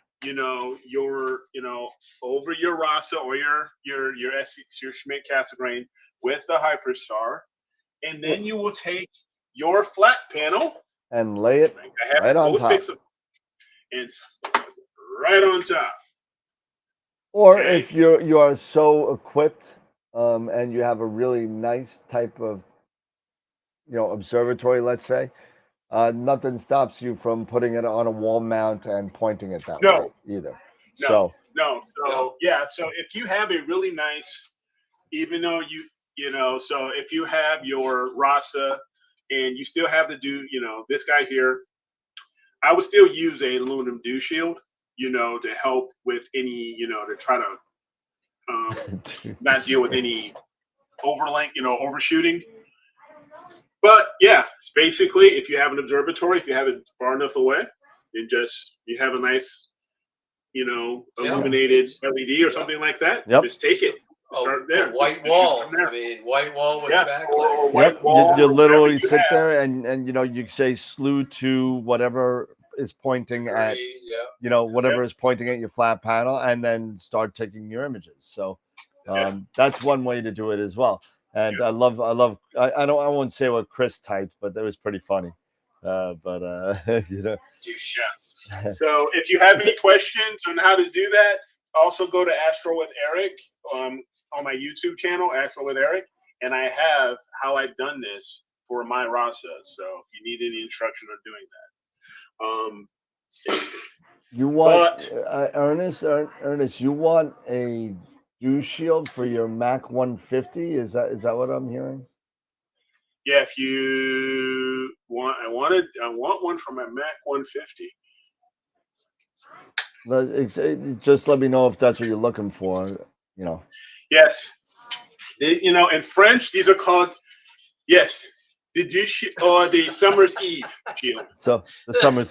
Summer's Eve shield. Oh, The Summer's come Eve on. shield. So Ernest, you could try and get something similar. I'm sure they sell 150 Mac dew shields, but it's very similar to a 6-inch dew shield. So you may want to, if you want, I could contact Skywatcher and see if they sell them yet, because I know the 150 was a big seller at NEAF this year. And maybe they came out with a dew shield for it. I don't know, but I know there are ones out there. There's another thing as well. If you can figure out the dimensions, there's a website, Exometry. You give them the dimensions, send them the stuff, they'll 3D print you one. Oh, there you go. Yeah, and they're sturdy. Yep, they're pretty sturdy as well. So nice. And it's relatively inexpensive. I mean, I think I got a thing for them to mount the EAF to my RC, 3D printed from them. It took like a week and a half to get. Nice. And it cost like $4. Nice. It was like relatively cheap. Now, the one thing that people had, if you were even mentioning a little bit, you mentioned this maybe in joking, but very serious. One thing about these aluminum dew shields, even, not so much with the new Celestron dew shield, that one seems a bit better, but with these dew shields here that have, the holders, the nylon screws. That's kind of nice, yeah. Yeah, these are nice, but however, there is risk of light leak. Okay. So one thing that I have done that I did in the past was I did get some what is it, gaffer's tape? Duct tape. Gaffer's tape. Gaffer's tape's a little thicker, yeah. So yeah. But you know what gaffer's tape is? Would you stop? But it's easier to peel off. It's not as sticky, maybe as a duct tape. Exactly. Yeah. Yeah. Oh no, I got the answer to that too. Around, Gorilla tape works great for that stuff. Yeah, actually, that stuff comes off really nice. Yeah. I wasn't even joking. But you'll rip the whole paint right off. Yeah, it's the whole thing off. And then, or tie wraps. If you have some really wide tie wraps or something like that, whatever you can do to around the edges, the bottom edges, or around where you're putting it, around where your dovetails would go and everything, like your Losmani dovetails, wherever that can go, wherever you might have a possible risk of a light leak, try your best, to cover that up. Gotcha. So to minimize that risk, so you can get as best, flat, or silicone. Yeah, just caulk the entire thing around. There you go. I'm gonna get. You know what? Liquid nails works great with this stuff. I'm gonna get some Lexel. I'm just gonna put that entire thing around, and that sucker's not going anywhere. I'm gonna get my epoxy. I'm gonna stir that crap up, and I'm gonna. This is a permanent setup. Nice. What's this stuff you see on TV? The flex tape. Flex tape. Flex seal. Spray some Flex Seal around there. We made this boat out of flex tape. They didn't show you the end of that, that whole thing where they stopped the engine and he just sank. Yeah, right. What's that crap that you use Loctite? Loctite use on bolts. This works really good. I do this all the time. Check that stuff out. Ooh, there you go. That's the stuff. It is. Right there. That's the stuff. That's all around. There you go. Slather it on there until you can't get it off no more. Exactly. You're not going to see one. Apply liberally. Yes. Please do not do anything that we just said. Yeah, please don't. Oh, please don't. Please don't. So, so we will not be held responsible for if you ruin your scope. If you believed anything that we've said in the last 8 minutes, you need to see a doctor. You need a CAT scan. Yeah, you need something. You need something. Maybe Jesus. You need some saving. Oh my goodness. Nice. So, so hey, listen, this was a really great conversation when it comes down to calibration frames because I think it's something that we haven't Absolutely. spoken about in a couple of probably about a year or so. Yep. But next week, I was thinking about doing like a little bit of pre-calibration kind of walkthrough with Pix Insight. So I believe, Eric, I was going to give you blank, but I figured I wouldn't do that because, You were getting me what? I was going to give you blank to Blink. explain. Um, but Hey, you can give me Blink. I've gotten really good at understanding Blink. so we're looking to I'm do just blank. learning subframe selector. I'm What? really getting that one too. Well, yeah, that's an interesting one. So I mean, there's two windows and there's a couple of things you got to put in there and stuff like that. So what we're looking to doing is, I guess, Blink subframe selector and WBPP part 1, which would probably go straight through to the entering your calibration frames, your light frames, and maybe talking a little bit about that panel in the middle on what each thing kind of does. A general overview. This is not going to be a mastering Pix Insight Hold on. class. Tom, or Tom, Adam that was the Block. best $300 I ever spent. Yep, This absolutely. was the best $300 I ever spent. I spent that. That was a good investment. $300 for Blink. That was the best investment I've made so far. Somebody asked this question in the chat. You could do it, and nobody said anything about my answer. Somebody asked me about a flat panel for the flat earthers, and so my answer to that question was this is a real important topic of conversation because this could really create some problems, right? So Absolutely. what you need to start with is about an 8-inch by 11 piece of construction paper. Okay. And cut it about 1 inch thick wide. Okay. This is the important part. It's got to be the right size of the interior of your flat panel, right? So make that, but you got to be super careful about making the edges curved at the same radius as the interior of your flat panel. Once you do that, then you can take a flat and you'll have a nice flat area right across your screen, and it will definitely screw up your entire night. Oh, there you go. But you have to make sure you have those curved edges, or else it won't work. Else you're screwed. No. We don't believe in curves. There's no curves. This is a flat Earth. It won't work. No curves. It's all flat. It's a disc, flat disc. It's a disc. It's a flat disc. Yeah. So and hey, listen. Everything, the sun, all the planets, Pluto, everything. Pluto's not a planet. I don't. You know what? Shut your mouth. It is a planet. Everything rotates. The entire universe rotates. All those quote unquote superclusters, the Hojilorium, the Virgo, they all come around the Earth. They don't go around the Earth. We are the center. We are not the center, you ignoramus. It all rotates around us. We are now a Earth-centric. Eric has now changed us to an Earth-centric. We're going back about 5,000 years now in evolution, and we are now an Earth-centric. Now it's called an. It's an Ericentric.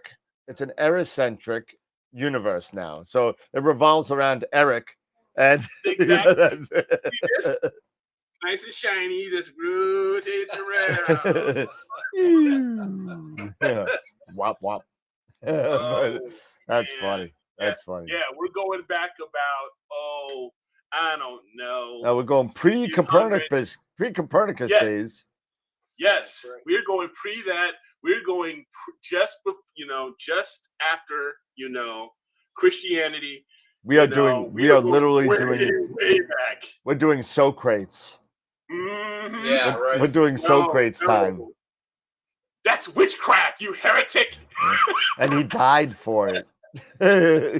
He We'll died for burn it. you. How Right, dare you say right in that the earth ear, is I not think. considered Right? a Didn't he bird? get hemlock in the ear? Hemlock in the ear. That's right.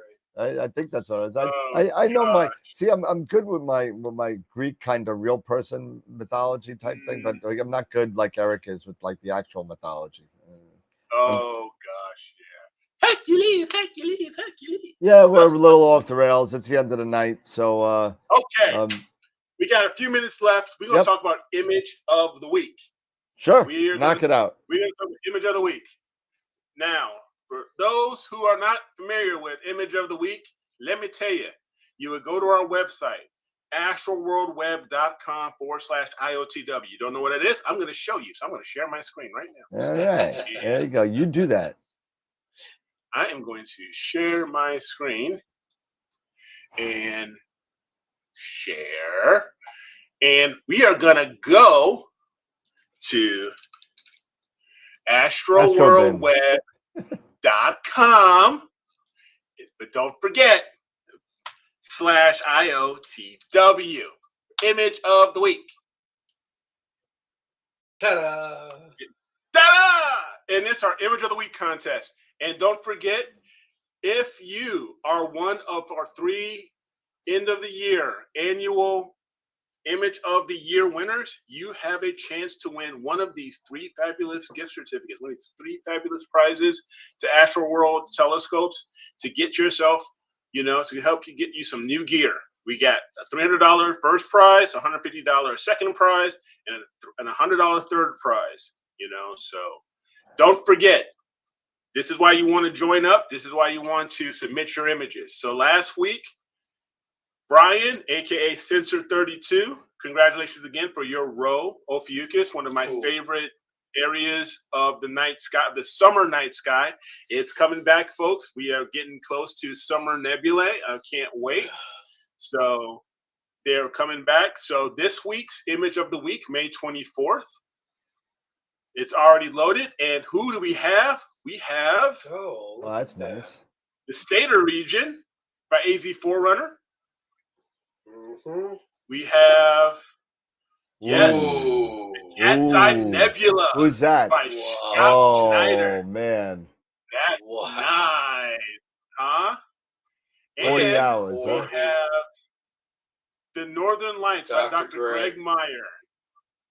So I think he put that in there last week too. I think he did put this in there. He is not. I think he's gonna put it in there every week until he wins that one, because that is a pretty pick. That is a pretty pick. Yeah, but cool. Yeah, I don't think he saw that cat's eye first. Yeah. No, so he's like, darn it! But no, Look at so the we have core on that. I know that is They're both pretty good. cool. They're both good. I mean, These they're are all good. These are all great images. So congratulations to you all in advance. These are some fantastic images. So thank you for submitting these. But only one maybe can go forward unless we get a tie. But let's start voting. So go to astroworldweb.com/IOTW. And then you can possibly be in the running to be the May image of the month, which will put you in the running for image of the year, and to get one of those 3 awesome gift certificates to AstroWorld telescopes. He did that cat's eye with the 294 Pro. Nice. And Astrophysics Mach 2 GTO mount. See, that's just an awesome. I love that. I love that HD8. Wow. That's a forever ever mount. That's a mount you can pass down. All right. Portal 7 Skies. That gives me hope. I've tried that target. Yep. Really? Could not get it. All right, you can take me off of the 1-up now, Dan. I'm sure I look good, but I was so busy looking at the pictures, I didn't want to, 40 almost 40 and a half hours of integration to get that. Yeah. Wow. Pretty cool. The running chicken, that was last week, Astroscape. I did see that last week. Yep. So if you didn't re-enter it in this week, then it was not in the running for this week. You can always submit it again for next week. But it was in there for last week. 294 with an Edge HD 8. So there is hope. I've got an Edge HD 8. Maybe I'll take that shot. Did he have That's a reducer? Did he have a reducer on? I don't see a reducer on. Doesn't look like it. Looks like it's at F10. Yeah, all right. You know, right now we are in the middle of the full moon week. It's narrowband time. So I'm looking at my Sky Tools for imaging software, trying to decide on a good option for this week. And so far, right now, it's the Ring Nebula, as far as Messier optics, the Ring Nebula, the Dumbbell, and the Owl Nebula are my top choices right now. So, what is some good? I'm still working on the Eagle. I'm working on the Eagle. So I was supposed to get 2 hours on the Eagle last night in my 03, and I screwed up, and it didn't come out so well. It happens. So, but it's all good. All right, fellas. Well, everybody get on. Whoever's on, we got 26 people on. Watch and vote for your picture of the week. Next Friday. So who wants to do Blink? Who wants to do WBBP? And who wants to do Subframe Selector? You know what? So I know nothing about Subframe Selector, so okay. So let's spend $300 on it. I let WBB select my subframes. Okay, so I may as well go ahead and do Blink. And then I'll do Since Subframe. I'm such an expert since I'm such an expert at it. I'll do WBBP. Okay, fair enough. So I'll do Subframe. Eric, you got Blink, and Dave, you got WBBP. At least the first tab, maybe the first two. Okay. Yep. All right. Depends on how much time we have. Can you put a link in the chat for picture of the week? Absolutely, I can. I just did. You did? Where? Can you? I didn't think you could. Nope. I guess it's I guess it's can. blinked out. Yeah, you're not allowed to. Dun dun dun. The noise of you. IOTW. Bam. There you go. There's the link. There's the link, my friend. And I believe you did it wrong. You got the slash wrong. I don't know what it is. It'll switch and and you know what? Not for nothing. If you go in the notes in the description of the chat, it's all the way down at the bottom as well. That is correct. And if you're so inclined to join us on Patreon, that's there, and our Discord server is there as well. Yeah. Speaking of that, if you guys have liked this show, you like the banter, you like the information, we've been talking about calibration, frames, flats, darks, biases, all that good stuff. Do us a huge favor. Give this video a thumbs up. Give this live video a thumbs up. If you're going to watch this on replay, again, give this video a thumbs up and share. Share. Leave comments. Let us know how we're doing. Give us, we would give us your honest feedback. If there's something you're interested in us talking about, a topic, anything like that, definitely, drop that into the comments because we do check those out. And join us on Discord. We do have a Discord channel, so join us there.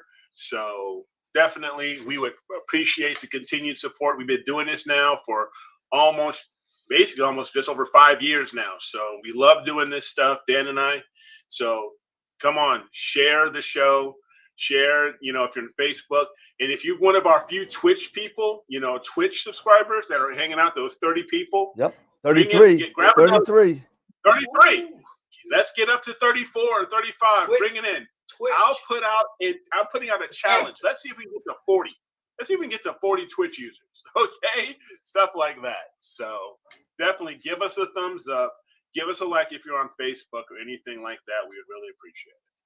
Absolutely. And then we got 26 likes and 26 watching. So thank you for everybody that's Thank you. been doing that. Absolutely. Appreciate that. And yeah, join us on Discord. We got a lot of cool people on Discord that like to chat about Astro stuff. And we have equipment discussions. We have general. We have buy and sell if people are trying to buy and sell some used equipment. So come check it out. So do not hit the thumbs up twice, Newman. It takes it away. So so if you did it, hit 3. Only odd numbers, please. Thank you. Only odd numbers. So, but thanks everybody hanging out. I guess final thoughts, fellas. No. Just again, great show. Don't forget to go to astroworldweb.com/IOTW to check out the images of the week and vote. You only vote once. Vote once. Yeah. Besides that, have a great week. Have a great rest of your week. See you guys on Friday. And yeah, that's about it for me. No, Dean. Odd numbers, Dean. Odd. Odd means 1, 3, 5, 7, 9. That's odd, not 6. Everybody's giving us even numbers. Not 0. 0 is an even number. Jay, 0 is even. 21, like blackjack. Oh my goodness. All right, Mr. Schaefer. Good show. Make sure you do your calibration frames. Flats. Absolutely. If you haven't nailed them down, figure them out. They will make your images so much better. They will. It saves you time and effort in post-processing. You're not trying to, correct for just stuff that you could do. If once you get your flats done, it's easy after that. So nail them down, get them done, and do them. It's worth the effort. Also, I'm going to give a shameless plug for my website, astrowitheric.com. I'm looking to start drumming up some subscriptions to share, looking for comments. I put out 3 blog posts so far, the latest one's on Galaxy season. The latest one's on Galaxy season, which we're getting towards the end of. Now we're going to be getting ready to move towards the summer. And my latest image of M51, do me a favor. Love to hear you guys, participate. Love to hear your comments, stuff like that. It doesn't cost you guys anything. Just go there, astrowitheric.com, subscribe. Let me know what you guys think. Still a work in progress, but love to hear what some participation and hear what you guys are thinking about. Thanks for another informative and interesting night. Take care, everyone. Thank you so much. Steve, appreciate it. Charlie, I'll see you at Starfest as well. I'm looking forward to hanging out with you. Maybe we could have some a nice little drink or so. And I'm going to be doing a day thing. I'm going to be doing nights somewhere else. I may not be imaging from Starfest, but I'll be imaging from Canada. And but I'll be happy to meet. I believe you're coming up with Sarah as well. So I have yet to meet your wife. So it's going to be a great time. It's going to be a good time hanging out with you and chilling with you. So we're going to have a good time. Ernest, I'll take a look at that dew shield for you. I'll send out an email, see if there's anything out there. And everybody else, hey, listen, it's Wednesday, so next week it will be the beginner's night regarding the Blink, the subframe selector, and the beginnings of WBPP to help you get you started on your way in using Pix Insight. So it's going to be a lot of fun. So we're going to be doing a little bit more and more. I know she's the keynote speaker. I'm super excited. As a matter of fact, she was actually one of when I did the Women in Astronomy presentation about 2 years ago, she was one of them that I actually threw up there. So who's the keynote speaker? Sarah Seeger. Okay. So who is Charles Darrow, who's in the chat? Charles Darrow's wife. And Charles Darrow is another Prima Luce Lab, one of the employees that we hung out with them for dinner with him and Tom and Filippo, and it was a lot of fun. He's there every year. He's a lot of fun. So, all right, everybody. Well, great. Another great show. It was super informative, and I think we got a lot out of the calibration frames. and looking forward to the next one. So let's get our S together. And I'm gonna have to really kind of. You guys gave me the hard one, so I mean, it's just Yeah, you're gonna have to study Well, up. you're on right. that one. You know what? It was your idea, so yeah, you get the hard one. Well, nobody else came up with an idea. What? All right, you come up with the topics next week because I'm not doing it no more. No, you got this. You got this, man. Oh, I got it. I'm good. But all right, cool. So we got Blink,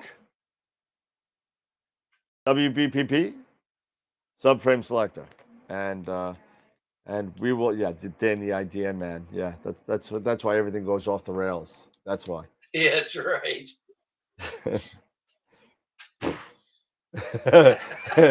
Anyway, everybody, have a great night. Thanks for hanging out with us. Appreciate everything.